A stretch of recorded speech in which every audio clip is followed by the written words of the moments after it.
All right, so welcome to episode 7 of The Young and the Restless. We are back at it again after some hangout time over the holidays. I have some huge blisters on my hands to show from our celebration of Nate's um, PhD graduation because what he wanted to do was to go to celebrate his PhD. He wanted to go to an old school put your quarters in the machine batting cage and just rip dingers for an hour. And so that's what we did. Except my machine glitched and it just wouldn't stop shooting baseballs. So I just kept swinging this antique aluminum bat until like my hands were on the verge of bleeding. But I got to tell you, I would do it again in a heartbeat. It was cathartic for you, I think. Well, really, for obviously for both of us, but I think For both of us, it was a great idea. We were at Malibu Grand Prix. For any of you in the Norcross, Lilburn area, circa 1995, it's still there, and it still looks and smells exactly the same way that it did 30 years ago. yeah. And for twenty So, dollars, you can play video games for 2 straight hours nonstop. Any games you want. and you can go through 18 holes of putt putt and then start over and just do. You can go do the 18 holes backwards. You can do Yeah, it forwards. You can start in the middle. It doesn't matter.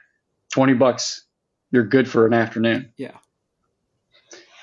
So we're going to jump off of calling as our theme today. We'll probably come back to it. We still haven't hit the bottom. We still haven't mined the depths of calling as a theme, and it would be hard to ever hit that um, really all the way down to its core. But we're going to switch over to consciousness because I have been working through this book, The Origins and History of Consciousness by Eric Neumann, for God only knows. I don't, 2.5 years, 2 years, I can't remember. I just remember starting it and reading the first couple of pages and then putting it down as and saying, there's no way I could ever finish this book. It was every sentence I had to read like 2 or 3 times. But eventually, I sort of started to understand his language, which is really interesting because Carl Jung calls it the book that he wished he would have written because Eric Neumann was his protege. Eric Neumann wrote this and published it in 1948. He was he fled Germany. He grew up in either Austria or Germany and fled to Israel during World War II, during the Holocaust, and published this book in 1948. And it really is sort of the culmination of Carl Jung's influence and thought on a lot of different topics. And so I finally finished it. Long story short, I finally finished the book this week, and I've been wanting to hit on some of these topics. A consciousness like calling could take, decades to mine through. But I wanted to hit just some of the highlights in regard to what does it mean for us?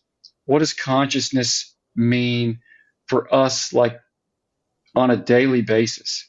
Like, what's the goal of consciousness? We hear people talk about consciousness, and Bill Murray on his deathbed will achieve total consciousness.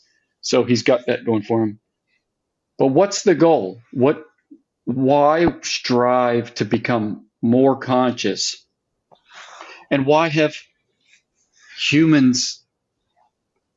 we as a species, for who knows how far back, thousands, tens of thousands of years, why have we pushed through this difficult process of becoming more conscious when so many other species Nate has some very specific thoughts about giant whales. I don't really know if there are any other species that are conscious, but it makes us uniquely human. So, my question, starting at the beginning, is what makes us conscious? What does it mean to be conscious? And then, when we build from there, we can get into some of the symbolism because Neumann talks a lot in the history of consciousness about the symbols that ancient people used to represent the psychological processes they were going through, starting with the snake eating its own tail as sort of this unconscious primitive state. And that symbol can be found by multiple various people groups from the ancient world in different continents who were not connected, but they all sort of gravitated to this unified snake eating its tail. So we'll get into some of the symbolism because I think it's fascinating. And once you understand the symbolism, the general universal symbols, then you can start to put some pictures together, whether it's dreams, whether it's Disney movies, when you're just trying to recognize the archetypes that we deal with today. A lot of those symbols are just ancient and universal, and you can sort of put those together. But I want to try to make sense of consciousness. And we'll start today sort of at the beginning and see how far we can get. But Neumann describes this initial ego birth where the individual initially becomes aware of himself. He just distinguishes me from the world. So there was someone at some point in history began the process of emerging a psyche, an ego, an understanding of I am different from everything around me. I have a boundary and an identity that ends where the external world begins. Because primitive man, according to Neumann, was just this was just animalistic. It was just a reactionary part of the universe.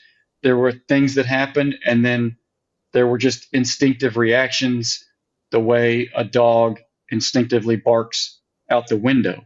There was just stimuli, and response. And at some point, man becomes aware that he is distinct from the world. And then it gets interesting because here Neumann says the strengthening of consciousness is born out by the laying down of moral attitudes which delimit the conscious from the unconscious by substituting knowing action for unwitting impulse. So essentially, as soon as the ego becomes aware of itself, as soon as the ego recognizes the self as different from the world, all of a sudden everything changes from an interaction standpoint. Because now the individual is acting on the world. Himself is trying to understand his influence in relation to the external world. So can he affect the external world? Does the external world affect him? All of a sudden there's a relationship now where we were one and the same. We were all just matter stimulating and responding to each other through the laws of physics. But now there's two different parts of the universe. There's me and there's the world. And essentially there's me and then there's other. And so now all of a sudden, Neumann calls it unwitting impulse is no longer my mode of operation. Now it's knowing action. And so I think that's where we're sort of establishing what consciousness is. Consciousness is an identification of my separateness from other, from world, and then consciousness becomes my knowing action. Consciousness influences my knowing action. Yeah. So Matt, let me ask a couple of clarifying questions for those of us that have Yeah. not those of us that have not been swimming in the history of consciousness in the Western world.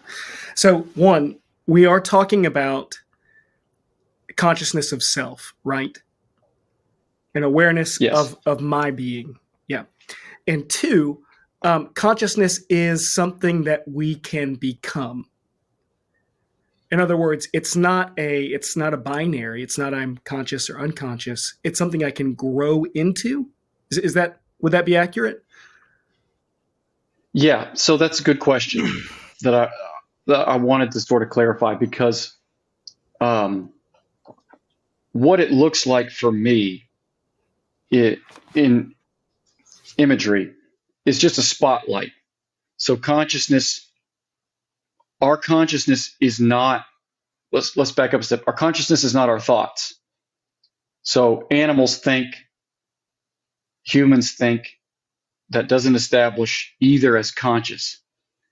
But the consciousness is then the awareness of the thoughts. So this ego part of the self establishes itself separate from the cognitive center, separate from the cognitive brain, the cognitive process. It's connected to the cognitive process because consciousness, as best we can tell, comes out of brain activity or directly influences brain activity. It's connected to brain activity. But we are aware that we are thinking, and we are aware of our impulses. We can be. Sometimes we are, sometimes we aren't. But depending on that spotlight, so the ego sort of has this consciousness spotlight that it shines in the different parts of ourselves. So the part that's in the light that the ego is reflecting on is we're conscious of those parts of ourselves. And the part where the spotlight is not shining, those dark areas of ourself that we can't see, is what Neumann and Jung would call our unconscious. We have two separate systems of self, one being consciousness, and one being the conscious, and one being the unconscious. So a spotlight is what makes the most sense to me, where the ego is shining the spotlight on our actions and on our thoughts to the point where through the ego we're aware of our own thoughts to some degree, and we're aware of our own actions, where, as obviously, like a dog, you can stick its nose in its own shit and it has no idea, like, are you trying to show me the rug? Or like there's no there's no I did this and I regret it, or there's no awareness. The dog is thinking, but there's no awareness of its own It's not knowing thoughts. action. Yeah, That's and it. Matt, it makes That's it. me. Okay, so one of the things that it reminds me of, this idea of knowing action, is that the self, we only become conscious of ourselves when we encounter difference, or when we encounter Hmm. something other than. Like, how would you know anything about who you actually were? How would you know if you were, big or little, like fast or slow, loud or quiet, unless you encountered somebody that is not that. Um, and from what, if I understand what you're saying correctly, is that we're not always conscious of ourselves, which sounds like a weird thing to say. That sometimes I'm actually not aware of my own existence. What a funny thing to say. But Hmm. it's absolutely true. I think it reminds me of this essay by Jean-Paul Sartre, who's like a French philosopher who talks about, it's called The Spy, I believe, and he talks about it's very dark and it's like really really interesting, super existential, but it's the act of a man who's spying on his rival through a keyhole. Okay, so it's very weird, um, and the essay turns on the moment that the man hears footsteps behind him, and suddenly he realizes what he's doing. So Hmm. before that, he's totally entranced in trying to get some information or get data on his rival. He's obsessed with it to the point where he actually forgets he's a grown up bending over peering through a keyhole. But the moment he realizes that another that he's the object of someone else's gaze, he becomes aware of everything he's doing. He got lost in the action, right? So that wouldn't necessarily be Hmm. knowing action, even though he knows what he's doing, because he forgot like that he was looking through a keyhole. But if you were to stop him and say, "Hey, what are you doing?" He'd say, "Well, I'm looking through a keyhole," right? But it's only by Yeah. encountering the other or something different than us that we become aware of our own boundaries and our own actions, right? No, I don't Yeah. know. Does that make sense? Yeah. No, that's it exactly. Because it's like if you were to ask him, "Hey, what are you doing?" All of a sudden he would take that spotlight and shine it on this thing he's doing where it wasn't shining Yes. before. Yes. Like that, what he was doing was in the dark to himself, and he wasn't even conscious of himself. But then when you approach, all of a sudden he becomes conscious, and and then he can answer the question, but by redirecting the spotlight to where it wasn't before. And I think you're absolutely right about the other.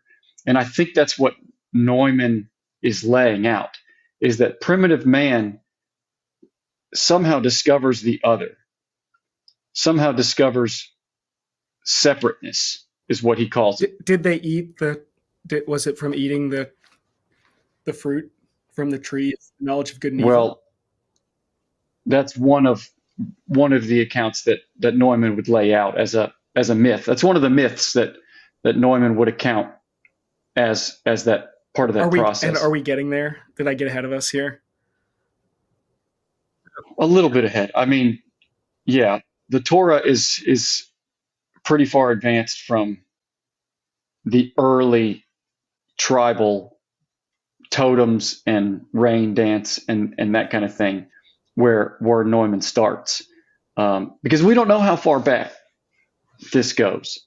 We just have sort of echoes of myths and rituals that primitive people did, and Neumann is taking these clues and putting them together to give us a narrative of the experience of early humans, and then how that evolved and how the process um, snowballed. Because to your point, we're only partly conscious now.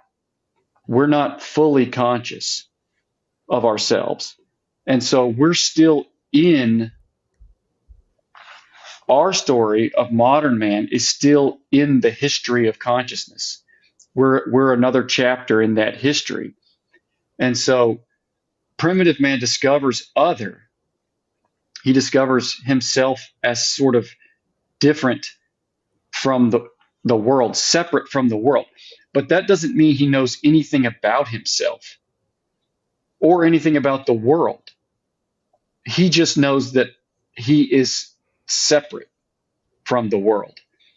And so then comes the process of self discovery, self awareness, and consciousness. Because early primitive man was conscious of almost nothing. I mean, talk about a keyhole as opposed to a spotlight. I mean, it was just a tiny sliver of light in penetrating into his psyche. But and this is kind of what I want to get to, because the next what Neumann lays out as sort of the next thing that happens is he says the center common to conscious action through the will and to conscious knowledge through cognition is the ego. So essentially the ego comes first before conscious will, before will and conscious action, and before cognition and conscious knowledge. So the ego sort of sets itself as the thing that is not the world. And then will and cognition come down the road. They come later after the formation as a byproduct of ego formation. So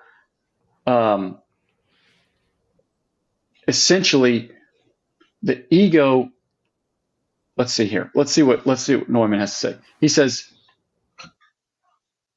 okay, orientation comes through ritual, through the subjugation of the world by magic, which imposes order. So essentially, what happens next is the ego sees itself, sees the world, and then starts to try to figure out how to affect the world. Now, if I can have some impact or effect on the world, well, this changes things. And so then primitive man starts to try to figure out, what exactly can I do to control and put order on the chaos around me, the weather patterns, the sun coming up and going down, the predators, group dynamics, all of those things. Primitive man is trying to figure out, okay, now how do I orient myself in relation to those things so that I can manipulate those things in order to get what I want So, to Matt, is happen. that the magic that Neumann's talking about? The rituals, or Yes. the com- the compulsion to try to control?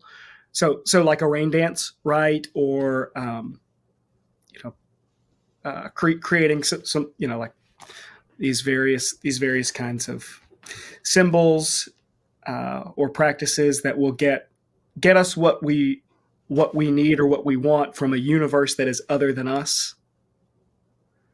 Is Yes. okay. That's the air quotes magic. Okay. Yes. And that's the way, you know, ancient man forever saw the world through a lens of magic. Like the world was an enchanted world, and everything happened through magic. And it was like, it was almost like a baseball player, you know, chewing 435 seeds a game to keep his hitting streak going. It was like, oh, I did this yesterday and this happened. I should do this every day and make this happen. Like I climbed up to the top of the mountain and it started raining on my field. Well, I need to climb the mountain every day in order to get the rain to come down on my field. So a ritual develops of climbing the mountain every day. Because if I do this, then the world responds with this. So essentially, ritual comes in before that, and that's why ritual comes in before cognition. Because primitive man is not thinking, well, if I go up to the mountain and I touch the cloud, I'll affect the weather pattern. No, it's not. It's not even cognitive. It's just I did something, this happened. Maybe if I do it again, this will happen again. And so primitive man just starts trying to replicate these experiences or create these experiences which will bring about the outcomes around him that he wants to see. And so that's the magic. It appears first as magic. Like I climbed the mountain and the sun came up. Magic. I don't know how. Like I did that. And primitive man goes, I did that. Like how else did the sun get here? But obviously I did it. Obviously me climbing the mountain, I did it. And so everything takes on that magical nature. And then it stayed that way. Obviously it developed, but up until the Enlightenment, the world was a magical place for everyone, for the entire world, for all people groups. And then it wasn't until the scientific worldview that we sort of tried to take the magic out. But we didn't take the ritual out. That's for sure. We just tried to take the. Sorry, I cut you off there. No, go ahead. I was done. We still live in a world where we practice magic. I mean, we talk about primitive man practicing magic, and that's true, but it's not mutually exclusive, right? So what we're not saying is, but now in 2023 we don't, because it's Right. it's everywhere. And so maybe that's what you meant when you said earlier that we're still in the history of consciousness, right? Is that we're still practicing, or we're still practicing these rituals or this magic.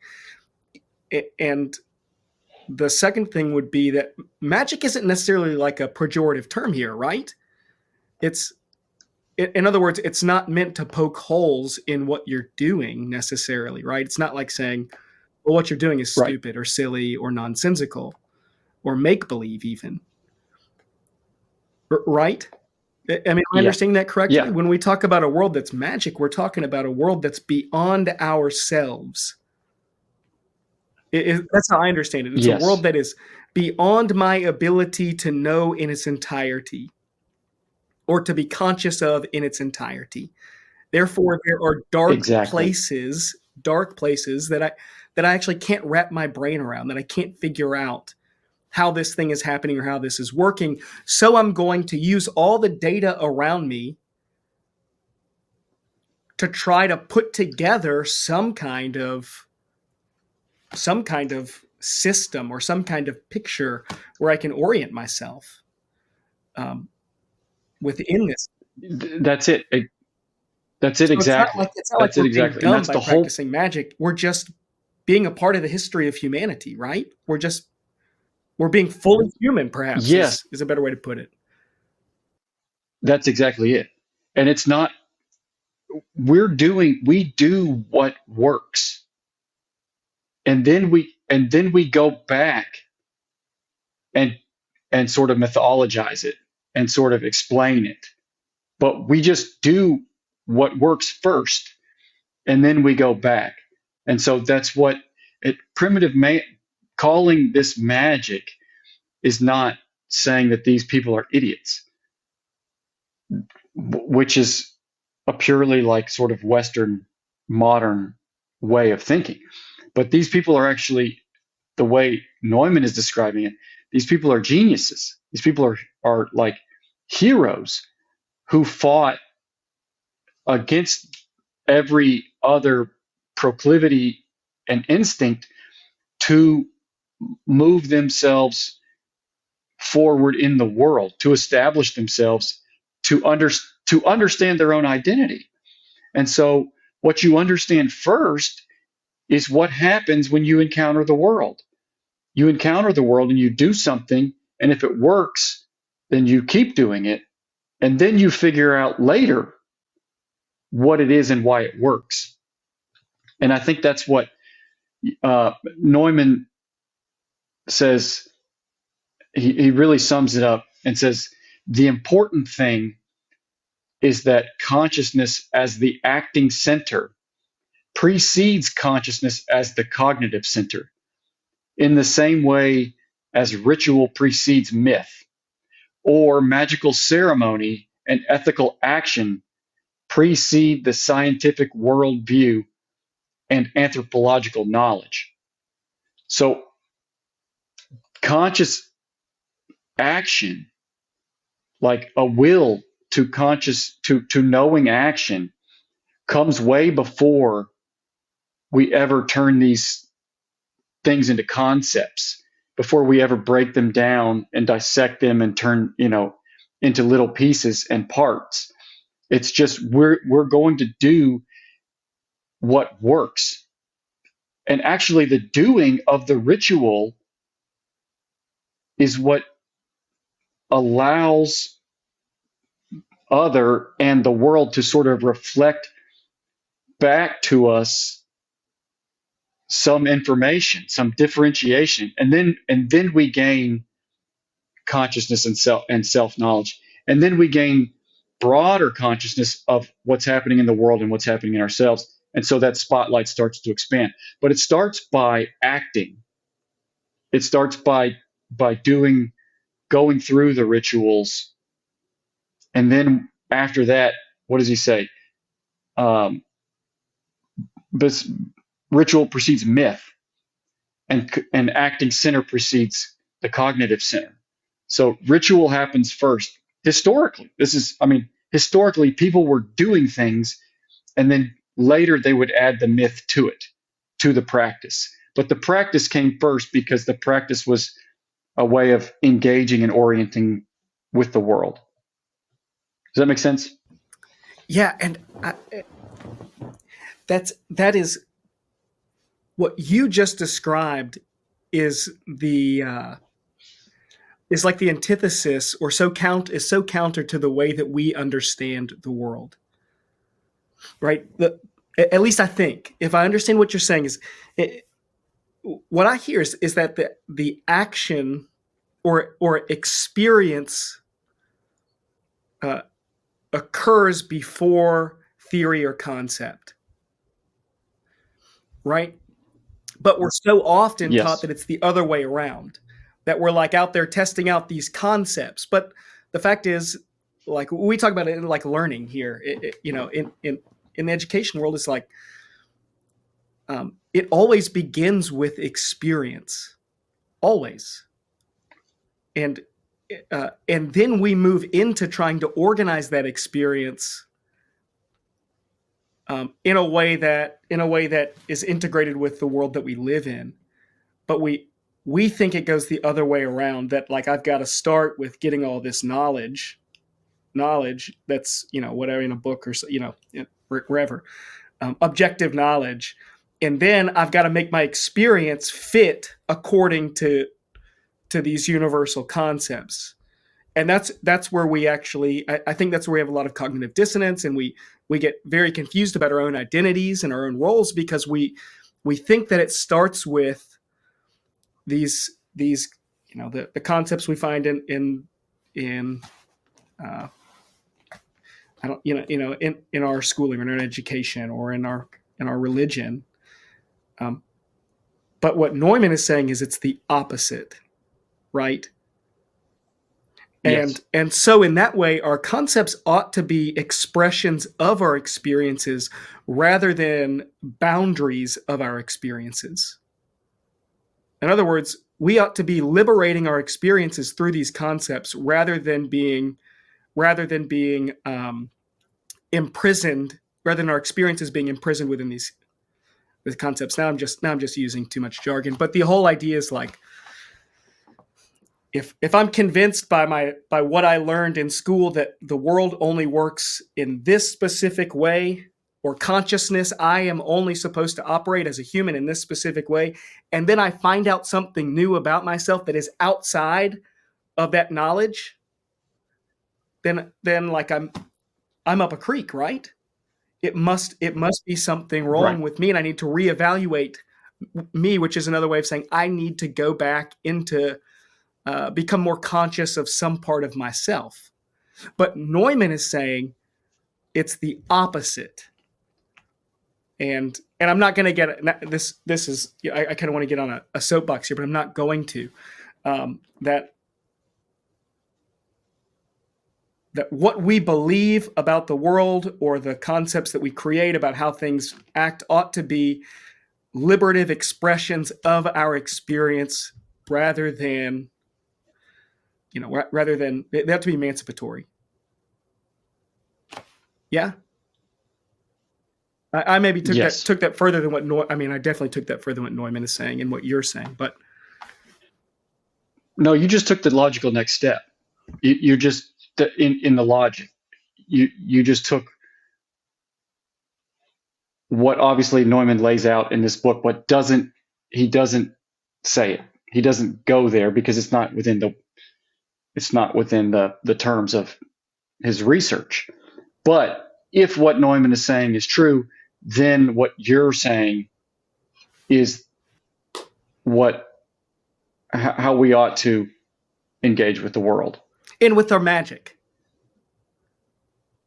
With our Yes. magic. And to go back to that phrase, because I think religion could be or would be considered, again, not pejoratively, but would be considered magic. Right? And so Right. so if Yes. if my religious knowledge that I create is like, this is how the God that I believe in works, and this is how this is the order of the universe, and this is absolute, and then I have this experience in life that doesn't align with these things that I was taught, these theories or concepts, then I have a serious existential crisis. God doesn't have the existential crisis. It's me, right? And I think our magic becomes destructive when we enter into those kinds of situations, rather than our magic being accountable to our experiences. Yeah, so the magic that early conscious man discovers is that not only is he separate from the world, but that what he does has an effect on the world. And so early conscious man has no idea what that effect is or how to recreate or alter those effects. And so, yeah, so what you're saying is that, and you're jumping to the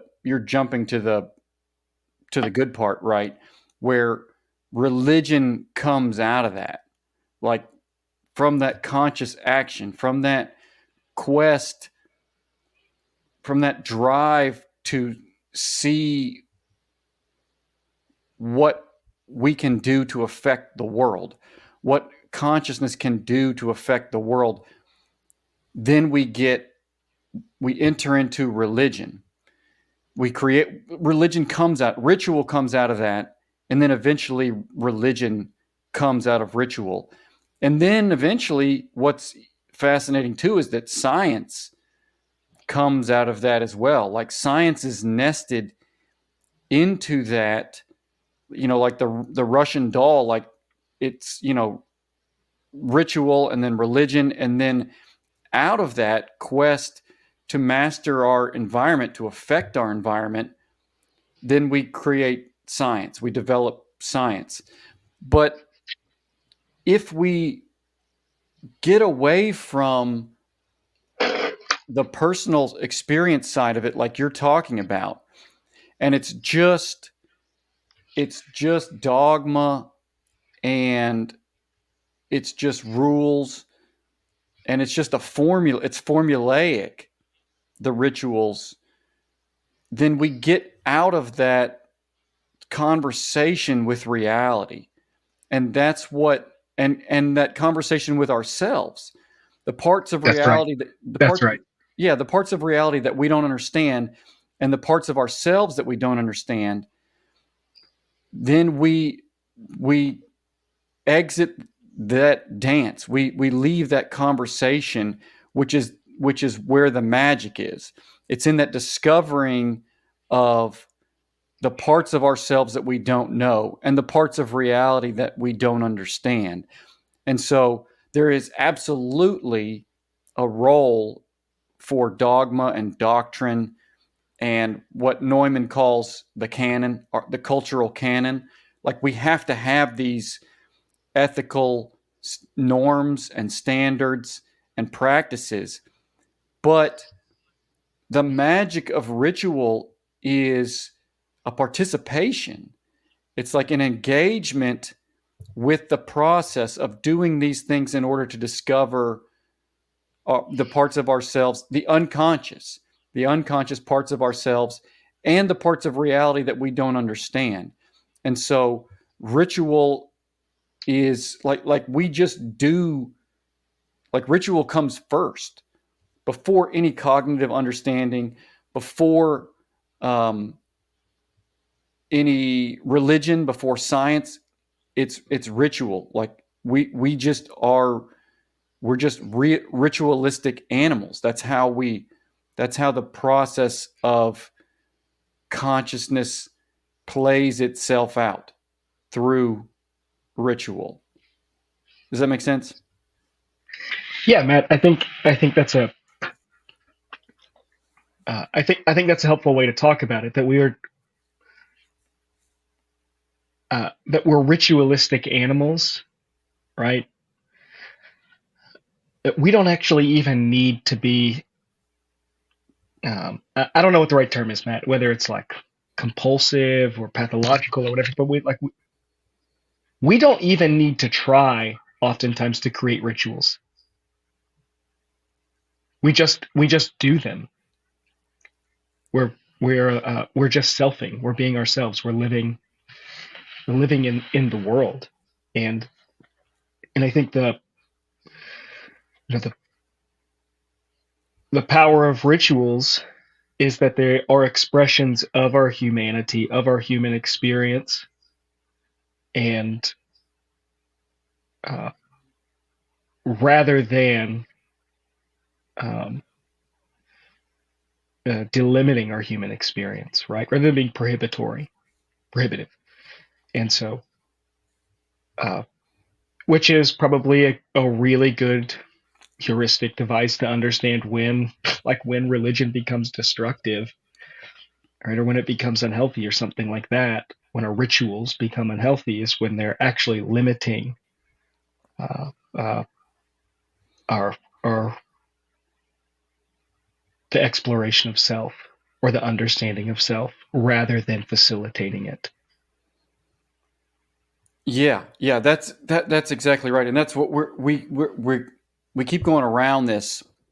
We're circling this, and I think we're right there on the edge of, like, making this as simple and as clear and as practical as we possibly can.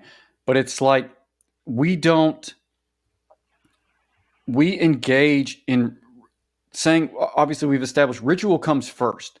Like, we do rituals before we do anything else, before we even have ideas or myths, before we turn anything into an abstraction. We ritualize as a way of engaging with the world based on our limited consciousness. So the early conscious man has this tiny, I don't know if size is the right way to measure it, but this tiny little ego that emerges somehow in a way that we're not exactly clear on.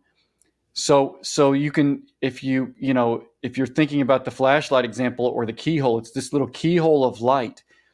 And then ritual is like the first thing that happens after that little bit of conscious light shines. And then what we do is take that light and expand it to shine on the ritual. Like, then we become conscious. The next step is we sort of become conscious of the ritual and conscious of what's happening. And then we expand that even further. So then we understand a little bit more of the world, and our rituals get developed, and our rituals evolve and advance. And then we take our consciousness and we start to understand, okay, here's what's happening in this ritual, and here's what I've learned by practicing this ritual. So then the light gets bigger as we practice, and then as we reflect, as we conscious action, and then conscious reflection, and then conscious action, and then conscious, and the light keeps growing and expanding and giving us more ability to then act consciously and then reflect consciously. And so the ritual only breaks down when it becomes compulsive, when it becomes Hmm. dogmatic. Then it loses its magic when it's not being done with an attitude of conscious action and then conscious reflection. Like that pattern, once it just becomes rote and superimposed on us, and we don't engage in it as if it has something to teach us or something to show us about the world, and then it actually becomes either useless or destructive. But we don't come up with ideas and myths and abstraction and then go, hey, this would be a great ritual to do based on this myth that I've developed. It's just we've been doing all these things. We've been acting, and then we go, you know what? This, if we put these pieces together, this is what that looks like. And then we recognize the pattern in the ritual and develop the myth, and then we abstract the value from it. See, I think though that Matt, we do that sometimes, oftentimes, that we do take the myth, the universal, and out of that say, well, based on this universal truth or based on this myth, you know, we should be creating these practices. And I think that's a good way of talking about. I think to another way of talking about um, um, ritual as an extension of our humanity is its cases and universals. So like, you know, adhering to a universal myth, and then out of that, as if it is law, right? And then out of that, creating ritualistic practices, um, in this way that our practices are accountable to this myth, instead of the other way around. Instead of our cases, our rituals, our individual experiences informing or transforming that myth, that universal idea or belief. That's the way it should be that way. But Yes, but but because but here's the thing: is that it starts, and this is one of Neumann's big points, is that the history and the origins of consciousness as humanity are reflected in the history and origins of our consciousness individually. So, like, as a newborn, and then as you get to 2-3 years old, the little ego emerges, but it's still very weak and not clearly defined. It knows that it's something different than the world, but it doesn't know exactly how to engage with the world. And then it moves to um, the the grade school child who's has to be handed down all of the dogma like in the classroom setting, in the church, in the underneath the parents, like those social structures and institutional structures govern the way that sort of semi-conscious being moves through the world. And then once they get to adolescence, then it's like, wait a minute, some of this dogma doesn't match up with the way I see the world now, because the I is becoming much more important. The me that I feel inside is much more significant than it was when the me that I felt inside at 5. Once Yeah. you start getting to, 13, 15, and then that's the first, then now you're in the first half of life that we've talked about before, where Yeah, that's right.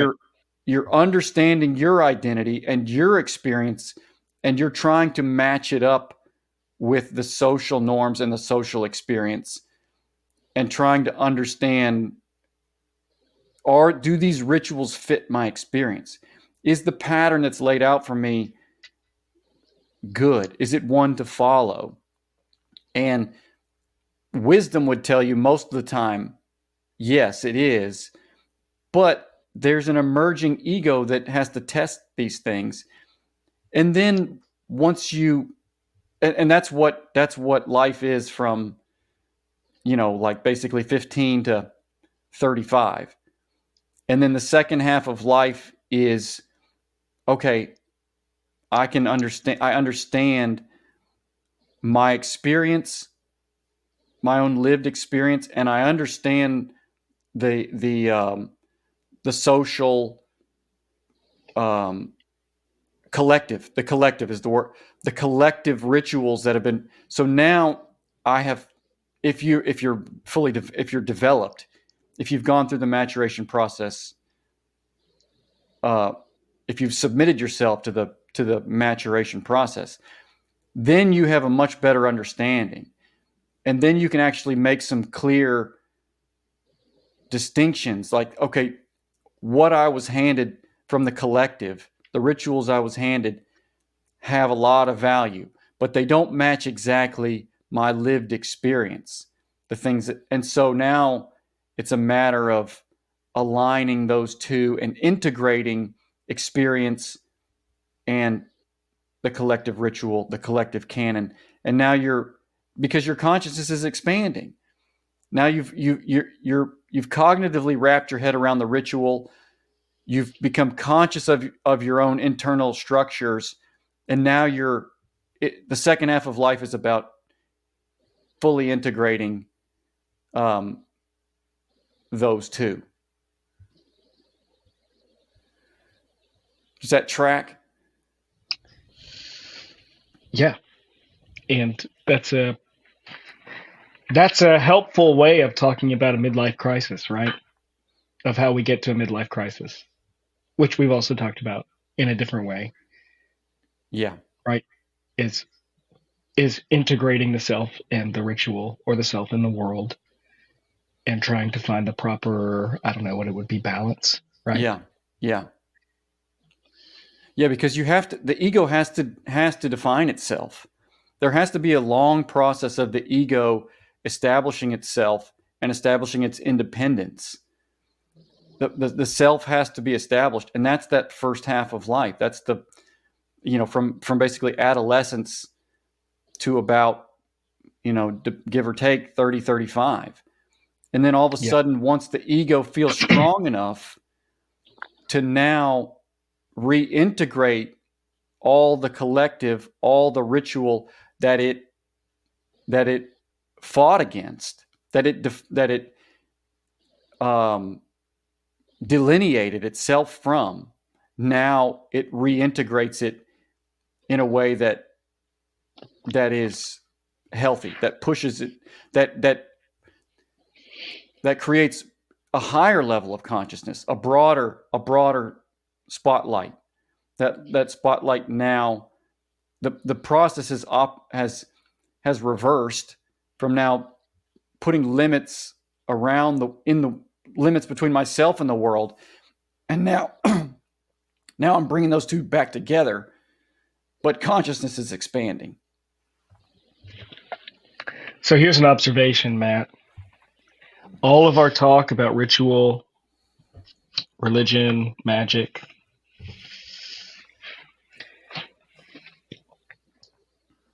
none of it produces knowledge, secret knowledge of the thing out there.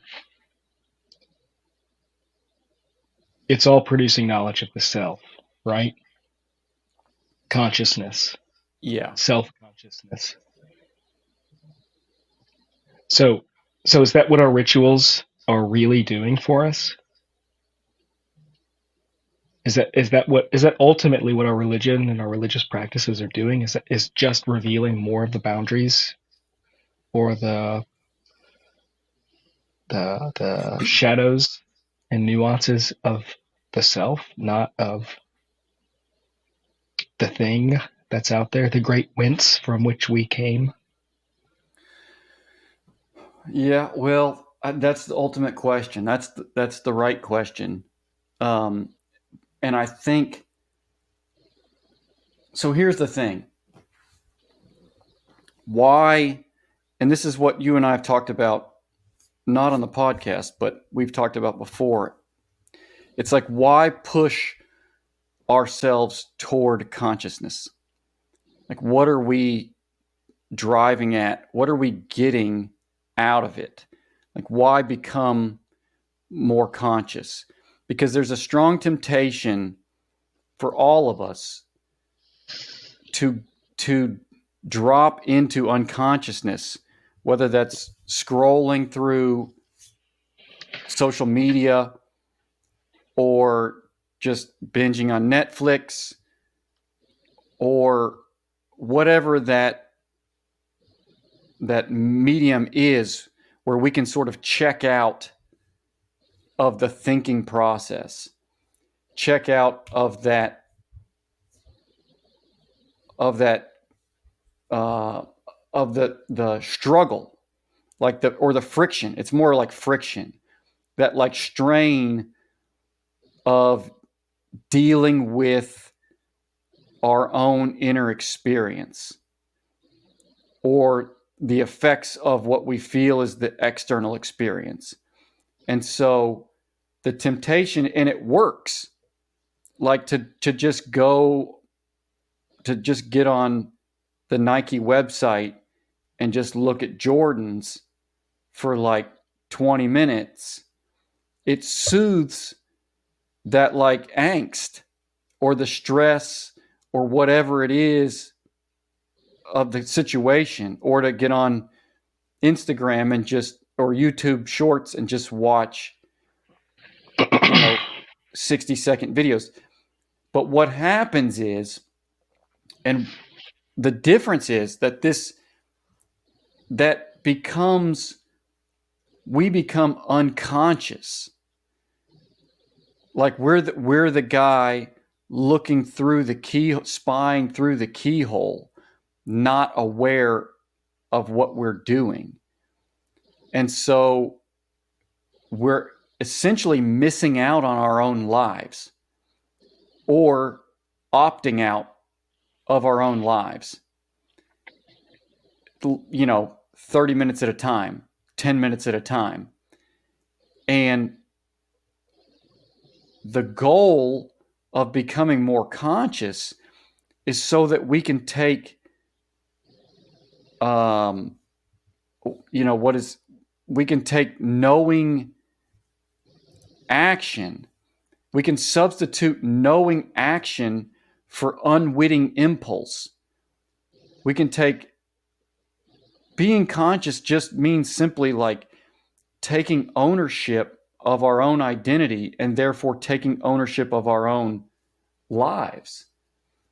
Because otherwise, we're just controlled by compulsion and impulse and instinct.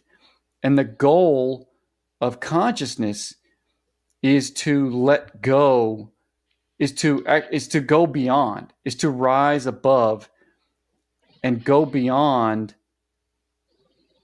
impulse and compulsive reactionary behavior. And so, in order to do that, we have to become aware of we have to be willing to look at reality in the eyes. And that reality is, to finally answer your question, it's the world, and then it's ourselves. And there's not really a way to distinguish between the two. Like, my experience of the world, I don't really know how much of it is a projection of what's happening inside of me, or is it an objective reality that's out there and not in here? And so the only way to take ownership of my own life and to understand my own life is to become more conscious of what's happening in this present moment. Whether I'm being conscious of what's happening around me, or whether I'm focusing my consciousness on what's happening inside of me. If I ignore my own experience, I can just sink down into unconsciousness. But the result of that is I'm no longer me. I'm no longer free. I'm no longer autonomous. I no longer have any say over my own life. I'm just I'm just simply I'm just animal. I'm just an animal. I'm just a dog barking out the window. I'm just responding to whatever external stimuli happens. And then the question is, okay, so what's the benefit of being autonomous? What's the real is being is being is finding out who you really are and being your true self and living as a conscious agent and experiencing life as a conscious agent. Is that better? Is that worth all the struggle, the work of becoming conscious? Or should I just have another jelly donut and watch Netflix? I'm trying to think of what's the Disney movie with the, I can't remember which movie it is, where all the people just live in bubbles and they just have like big gulp ices and popcorn. I don't know. Yeah, but I don't have 4 kids. it'll come to me. But that, I mean, that's what we're looking at.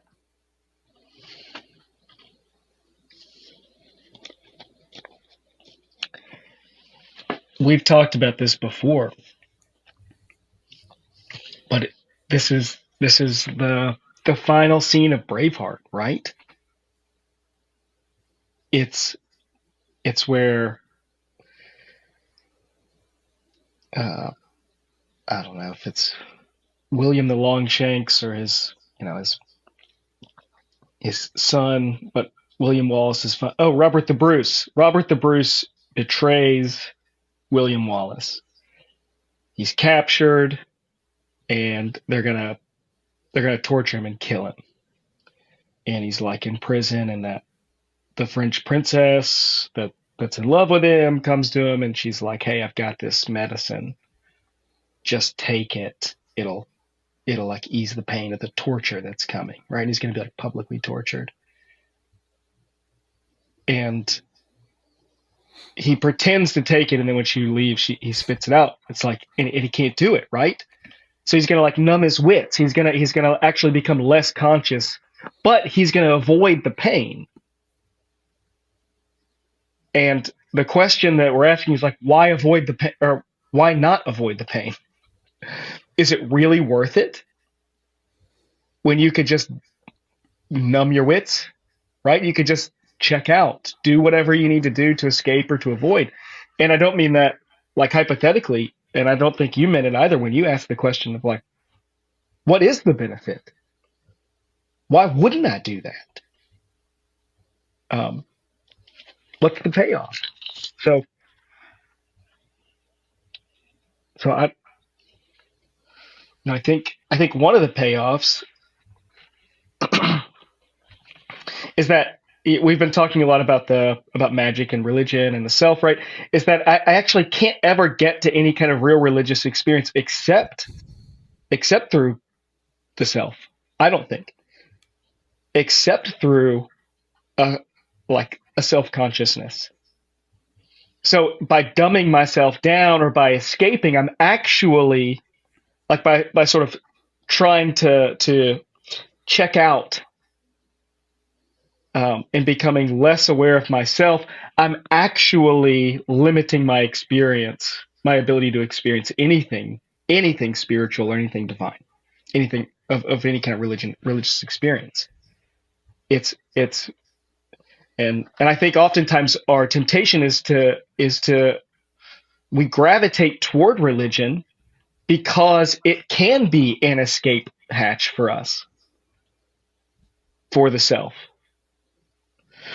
And I don't know, this isn't my bag, but like I know that like folks that gravitate toward religion, um, uh,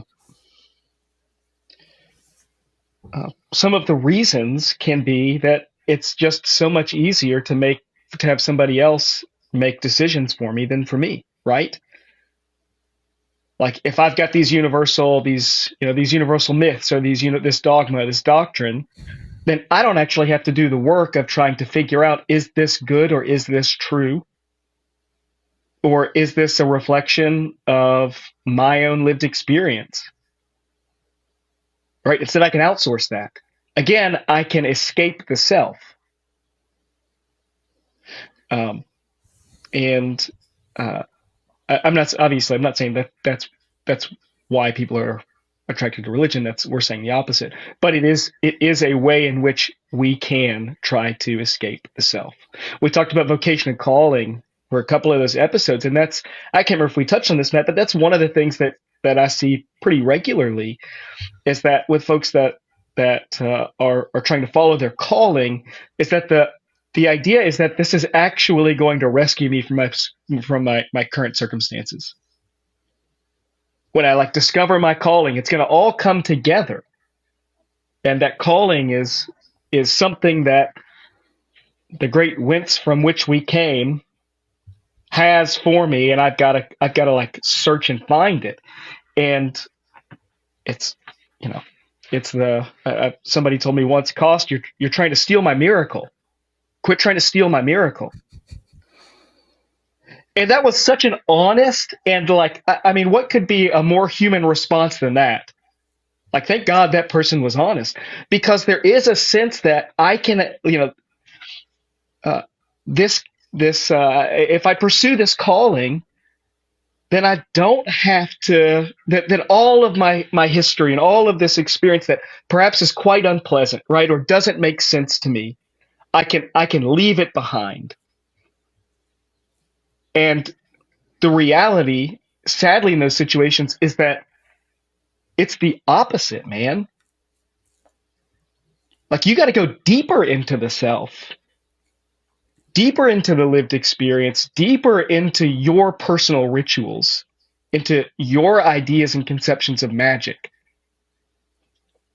in order to have any authentic connection to the divine. I think that's where it happens. It's so I think it's just such a fascinating question. It's probably totally unanswerable, right? It's why do we not want to just check out 24/7? And I think one of the reasons, at least for me, is that I have no chance of any kind of real religious experience. And for me, that is, I'd say that's religious experience for me is a connection between the parts and the whole. It's it's between the understanding myself at once as a tiny, tiny, tiny part of this massive cosmic galaxy that I'm connected to, right? and also at the same time a completely unique creation within that cosmic galaxy. And when I understand myself as a part of the whole, uh, as then for me, that's what religious experience feels like. And so uh, that can only happen if I'm willing to or able to acknowledge myself as that unique individual part, you know? Yeah, you really helped me out. You really helped me sort my thoughts out just now. I Um, got you. because I'm genuinely asking myself these questions as we talk. Yeah. And to your point, I think so. Let's take a religious person who uses the practices and uses the community as a way to sort of avoid doing some of the hard stuff, doing some of the hard work with their own emotions and their own experiences. What Neumann and Jung would call that is an avoidance of the unconscious. So you've got Hmm. an avoidance of dealing with the shadow. So all the parts of me that I'm aware of are my consciousness. To a large degree, they're my persona that I want to present to the world.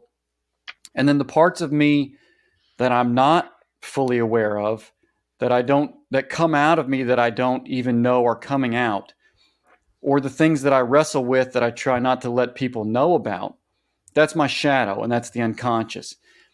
And there's some scary things lurking under there that are hard to deal with. And so sometimes we can use religious practices not as a way to go deeper into that shadow work, but as a way to avoid, as a way to say, well, I'm doing these things and I'm on the right path and I don't have to worry about that. And that's the complete opposite. That's, to me, the net effect is the same as online shopping, or it may not be as destructive externally. It might be. It may not be as, getting drunk, becoming an alcoholic, or, you know, being addicted to scrolling on your phone, but it's the same. And Neumann and Jung would say it's the same aversion. And I think I agree with them, where you're just trying to avoid doing the hard work of digging into your own shadow, of digging into the parts of you that you don't really want to even acknowledge are there. And you sure as hell don't want anyone else to know that they're there. But I think, to try to answer my own question, and you help me with this, when Jesus says, I am the way, the truth, and the life, no one comes to the Father except through me. He's setting himself up as the gate, the gateway to the Father. I am the way, and like the Tao, the ancient Chinese religion of Taoism, the Tao is the way. It's the way of being in the world. And Jesus says, I am the way, I am the truth, the logos, and I am the life. And this path of consciousness, this path of going deeper and higher to higher levels of consciousness, is the path, is the way. It is the truth. It's dealing with the truth of who we are, dealing with the truth of what we experience in the world. And it is the life. Unconsciousness is a way of avoiding our own lives. It's a way of avoiding what's really true inside of us. And so when Jesus says, I am the way, the truth, and the life, the path toward, he is the path toward the highest conscious. He is the way of highest consciousness, the truth of highest consciousness, and the life is in that. But what we find out, what he's saying is that path, if you go through that path, you enter through the gate to the Father. And what you're saying is, if I don't go through these processes of becoming more conscious, I have no access to spiritual experience at all. Well, that's what Jesus is saying. He's saying, if you go through these processes, you reach the Father. You get to the Father. You get to the spiritual experience. You get to the higher. You get to the you get to love itself. You get to God as love. If you enter through the gate of Jesus, and in our turn, we're putting it in terms of consciousness, of understanding ourselves, of dealing with our shadow, of being in our own, of inhabiting our own lives, then you reach the Father. Then you reach what is highest. Then you reach the ultimate expression of love and acceptance and grace. And the opposite is also true. If the things that you try to avoid will haunt you, they will. Neumann and Jung will both agree, the things that you bury in the unconscious, the things that you what do you call the repress, the things that you about yourself that you repress and avoid, and that you don't want to see, that you don't put the spotlight on, they will grow and they will haunt you and they will wreck your life. They will make you miserable. And so hell will chase you down. But the path of consciousness leads to the Father. So to sum it all up, as William Wallace said, every man dies, but not every man really lives. Did you say truly lives or really? I just got goosebumps. Whew. So you can't, and that's the whole thing. Like, you can't take the pill and really live. That you're not really living if you don't take the pill. God, how did we just get? If Neo takes the pill, the red pill, right? The red one's is knowledge. I've never seen The Matrix. I don't know. Oh my God, I almost knocked my microphone over. But it's like William Wallace and Neo. It's like the same. It's the same story. It's, do I want to inhabit my own life, or do I want to avoid my own existence? Do I want to avoid my own being? So let's go back to Jesus. All right. Let's just for a moment, let's consider that perhaps like the three different origin stories that we have for Jesus entering the world are not all written to be considered historically accurate documents. That being the case, that there perhaps is like a larger truth claim in the incarnation story, that actually it doesn't matter whether it historically happened that way or not. That we're making a claim about the way the world or God works. Or reality. Or reality. It's an expression of our experience as human beings. Think about the claim, man. That in order to, the incarnation is that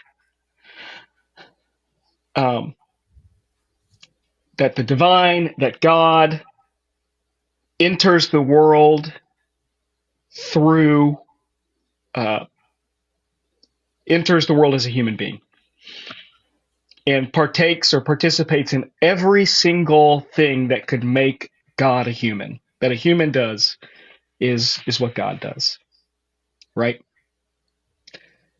And the Christian claim is that like you said, that is the way that we are made right before God, or that we connect with God.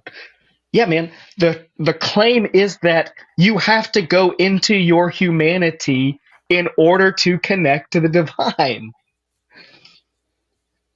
That's the claim. Not that you go further away from it. It's that you have to become fully human in order to get to God. That God doesn't, you don't escape your humanity. You don't escape the your lived experience. It's like religious experience is, or God is your life showing up in your life as your life. You know what I'm saying? And so by actually like trying to, I don't know, trying to avoid or trying to outsource so much of our decisions and so much of our way of orienting ourselves in the world to, like, some universal construct, that some dogma or doctrine. No, we're actually like robbing ourselves of an opportunity to experience something really divine. I mean, that's what I think. And I think it's in the founding myth, the founding story of the founding Christian story is the incarnation. It's like woven into the fabric, man. It's there. Yeah. We just we don't ever talk about it that way, but you got to go into yourself. You got to go like further into the self, into the human experience, in order to like get to the divine on the other side. I don't know, or to at least even acknowledge or experience that it's there, even if you can't get there. Yeah, and Now I feel like I'm talking in circles, but you get what I'm saying. yes, yeah, because it's Christianity at large is the pattern of the way the world works. It's the pattern of reality. It's the highest pattern of reality. And Jesus was not just the Son of God. He was the Son of Man and the Son of God, the ultimate expression of humanity, like the ultimate pattern of humanity, and the expression of the pattern of God. And so they can't be extricated. Like to go into one is to go into both. To go into humanity fully is to move deeper into God fully. Like it's in one. It's in one expression. And that's the pattern of how the world is. That's the pattern of how the world lays itself out for us, and how our experiences, you know, operate inside of us. It's the one to go back to the one in the many, Parts in the whole. the parts in the Yeah. whole. Yeah. It's just it's the unity, and that's what's so wild about the whole thing, is that you become conscious, and then you go through the process of delineating yourself from others and from the world, and your ego develops, and that's the process of consciousness. You become individuated, you become differentiated from everything around you, and you just keep breaking down, You keep breaking down. Consciousness breaks everything down into pieces. It breaks down black from white, and then it breaks down all the shades of gray, and then it breaks everything into its components. But then at some point it flips and starts reintegrating everything back into itself, and it starts ordering in an ordered fashion in order to break down, and in order to manage the chaos of the world around us. We break everything down into its parts, into parts that we can manage, in order to not be overwhelmed by our own experience of just being in the world. We try to break everything down into its components so that we can understand what's happening. And then at a certain point, once we achieve a certain level of consciousness about the way the world is, then we start putting things back together and reconstructing the world in an ordered fashion that makes sense, that helps us become one again with each other, become one again with the world around us.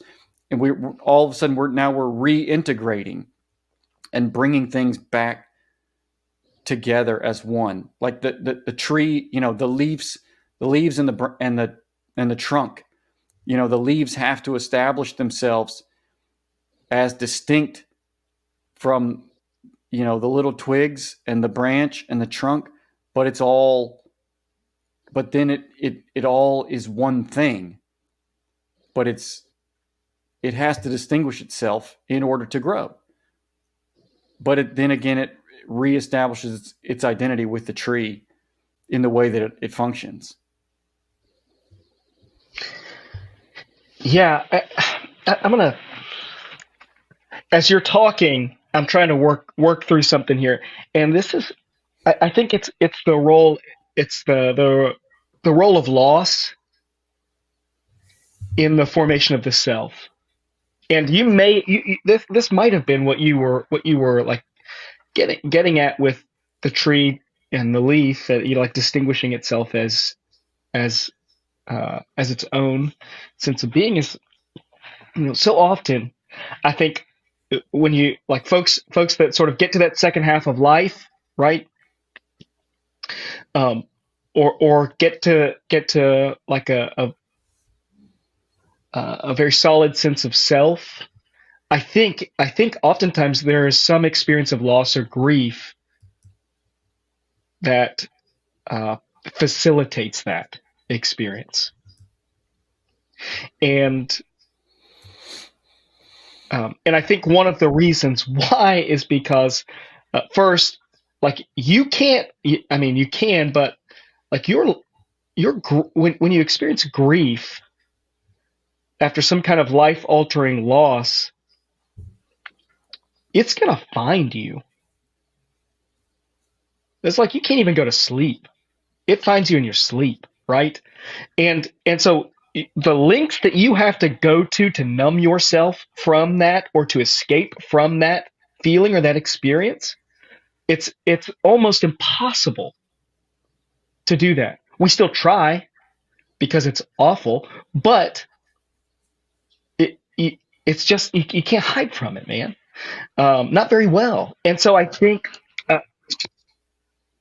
that's the first part. The second part is that experience of loss from somebody or something that I was connected to, right?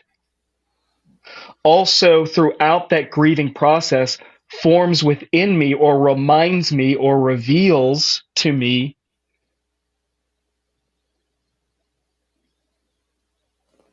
who I am without that thing or that person. In other words, it brings me or forms a sense of identity, right? Mm-hmm. And I want to be again. I'm talking out of my ass here because this this is like to use the Michael Scott line, this is an idea I've had since lunch. This is a dream that I've had since lunch. But when MLK was assassinated, RFK, Robert Kennedy, was running for president, and he read this poem. He recited it from memory that had been helpful for him, and he did it to the crowd, like on the spot, by a like this Greek poet named Aeschylus, and it's something to the effect of like our pain which does not sleep falls drop by drop upon our heart, even in our sleep, until by the awful grace of God comes wisdom. And I think that wisdom at the end there could I think could also be referring to just comes a sense of who I am, an idea of who I am within the world, like an idea of how the world works and who I am and how I'm connected to it. But it often only comes through loss. There's a it's like the metaphor of the hammer that, you know, when you use a hammer, you know what it does. Swing hammer, hit nail, drive nail. But it's not until you try to use a broken hammer that you understand how it works. You have a better sense of actually how the parts are connected and what they're doing together, and what, why each of these things is important, and how they're how they work together to put a nail and drive a nail to the wall. So I'm like kind of pulling this out of my ass, but I wonder if that experience of loss isn't in some way facilitating a deeper understanding of self. And if that's not necessary, if that isn't a necessary factor to understanding who we are. And then, like you said, on the other side of that, weirdly, we actually, in some ways, feel or experience a deeper connection to the world. And I don't know how that works, because I'm like already turned around, but in my head, but I don't know, Matt. Yeah, I'm I just tracking. work here. You know? I'm tracking with you, and I think if I had to wager a guess, I think it has something to do with the ego and the ego's sense of self and permanence. And the ego, the germinal ego, the young ego, the developing ego feels itself as independent, and then but also insecure. Like it wants it's here, but it's on, our sense of self is sort of on shaky ground, and or just not even sure what's exactly underneath our feet. And when we lose someone or something, and we get a glimpse of the impermanence of the world around us and the constant change, that our ego feels it as a threat to its own existence. And so we experience that grief and that loss, almost to an existential, almost as an existential threat. It is an existential threat. Yes. Yeah. To us in that moment. Yes. That all of a sudden a new light pierces through and exposes something new about reality that we weren't convinced of. That death and loss and change, ultimately, this all comes down to change. It's all change. that was all theoretical, and now it becomes real, and the ego doesn't know, like, what does this mean for me? Am I here? Am I too like a shadow that's here today and gone here in the morning and gone at noon? Um, and so once we can move, once we figure out how to move through that grief, we discover something. We discover a truer version of ourselves. We eventually, if we, with with help and with effort and reflection and insight, we discover the truest parts of ourselves. The ego then looks around, goes exploring in the other parts of the unconscious, the things that haven't been seen yet, and finds something to hold on to, finds something eternal, finds love, finds something higher than just temporary, temporary control. And so that's the process of maturation. Is if the ego can let go of control and can deal with the insecurity of change, and let go of, if we can learn to let go of those attachments, those are the things that loss and grief are teaching us, and will teach us. But I think that it feels like we're moving away from our starting point. Yeah. But I would say that this is all consciousness. This is all us discovering the hidden gems of ourselves, of our own person, of our own psyche, of our own soul. Really, it's our soul. It's discovering the hidden gems of our own Right. souls. And that's what the process of consciousness is seeking, is pursuing. So, my next question, Matt, is what kind of control or what kind of sense of agency, what kind of agency do I have in becoming more self-conscious? Like, is it a thing I try to do? Or is it a thing that happens? Right?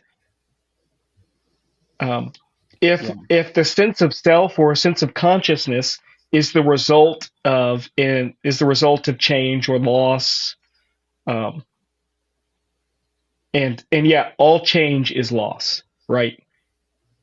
It's not change that's hard; it's the loss that comes with change that's hard.